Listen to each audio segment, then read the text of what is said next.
ಚಿತ್ರದುರ್ಗ ನಗರದಲ್ಲಿ ಸಿಎಂ ಸಿದ್ದರಾಮಯ್ಯ ಬೆಂಬಲಿಸಿ ಸೋಮವಾರ ಮಧ್ಯಾಹ್ನ 1:30ಕ್ಕೆ ಶೋಷಿತ ಸಮುದಾಯಗಳ ಮಹಾ ಒಕ್ಕೂಟದಿಂದ ಬೃಹತ್ ರ್ಯಾಲಿ ನಡೆಸಲಾಯಿತು.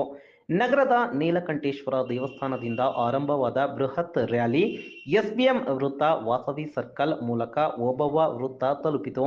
ಜಿಲ್ಲಾ ಹಿಂದುಳಿದ ವರ್ಗಗಳ ಜಿಲ್ಲಾ ಅಧ್ಯಕ್ಷರಾದ ಸಿಟಿ ಕೃಷ್ಣಮೂರ್ತಿ ನೇತೃತ್ವದಲ್ಲಿ ಬೃಹತ್ ರ್ಯಾಲಿ ನಡೆಸಲಾಯಿತು.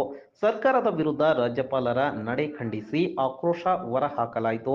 ಇನ್ನು ಇದೇ ವೇಳೆ ಓಬವ್ವ ವೃತ್ತದಲ್ಲಿ ಮಾನವ ಸರಪಳಿ ನಿರ್ಮಿಸಿ ಸಿಎಂ ಸಿದ್ದರಾಮಯ್ಯ ಪರ ಘೋಷಣೆ ಕೂಗಲಾಯಿತು.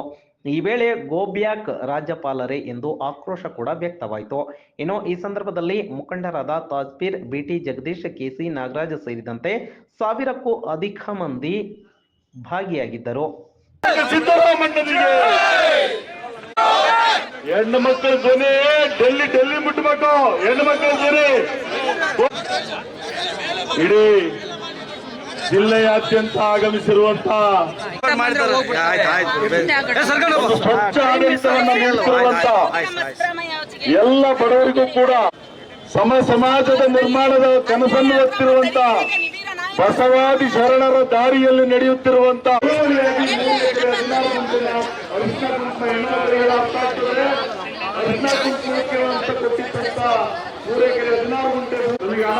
ಭೂಮಿ ಬೇಕು, ಭೂಮಿ ಬೇಕು ಅಂತ ವ್ಯಕ್ತಿಗೆ 14 ನಿವೇಶನಗಳನ್ನ ಕೊಟ್ಟಿರುವಂತದ್ದು. ಸಿದ್ದರಾಮಯ್ಯನ ಸರ್ಕಾರ ಇರಲಿಲ್ಲ, ಸಿದ್ದರಾಮಯ್ಯನ ಸಂಪುಟ ಇರಲಿಲ್ಲ, ಸಿದ್ದರಾಮಯ್ಯನ ಸಂಪುಟದ ನಗರಾಭಿವೃದ್ಧಿ ಪ್ರಾಧಿಕಾರ ಅದನ್ನ ಅತಿಕ್ರಮಣ ಮಾಡಿದ್ರೆ ಅವತ್ತಿನ ಹೊಸರಾಜ್ಯ ಷಡ್ಯಂತ್ರ ರಚಿಸಿದೆ, ಕೇಂದ್ರ ಸರ್ಕಾರದ ಬಲಾತ್ಕಾರ ಅವರನ್ನ ಕೆಲಸ